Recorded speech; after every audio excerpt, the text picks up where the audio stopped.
आइए अब देखते हैं बेनिफिट्स ऑफ अकाउंटिंग स्टैंडर्ड्स। अब अकाउंटिंग स्टैंडर्ड्स की हम लोग इतनी बात कर रहे हैं तो उसका फायदा क्या है। Accounting standard helps in eliminating variations in accounting treatment to prepare financial statement. Financial statement बनाते हैं हम लोग अकाउंटिंग करके, बुक्स ऑफ अकाउंट मेंटेन करके, तो अलग अलग तरह के उसमें वेरिएशंस ना आ जाए, एक ही तरीका से चीज़ें बने, एक ट्रांजैक्शन का एक ही तरीका से सब जगह रिकॉर्डिंग हो। इसलिए अकाउंटिंग स्टैंडर्ड जरूरी होता है ताकि फाइनेंशियल स्टेटमेंट सही से बन पाए।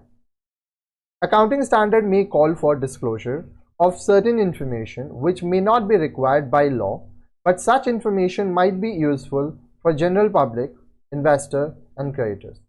अब देखिए, आम लोग बिजनेस में पैसा इन्वेस्ट कर रहे हैं, ओनर इन्वेस्ट कर रहा है, बहुत लोग हैं जो आपके क्रेडिटर्स हैं, तो सबको ही देखते हैं। ज़रूरी नहीं है कि जो इन्फॉर्मेशन दिया गया है उस वो कानूनन रूप से ही ज़रूरी है, ठीक है, लेकिन ये इन्फॉर्मेशन आम जनता के लिए, इन्वेस्टर्स के लिए और क्रेडिटर्स के लिए ज़रूरी होता है। Accounting standards facilitate comparability between financial statements of inter companies and intra companies. अब देखिए, जो इंट्रा कंपनीज हैं उनके बीच में जो भी फाइनेंशियल स्टेटमेंट्स का कंपैरिजन करने के लिए अकाउंटिंग स्टैंडर्ड बहुत ज़रूरी है, ठीक है।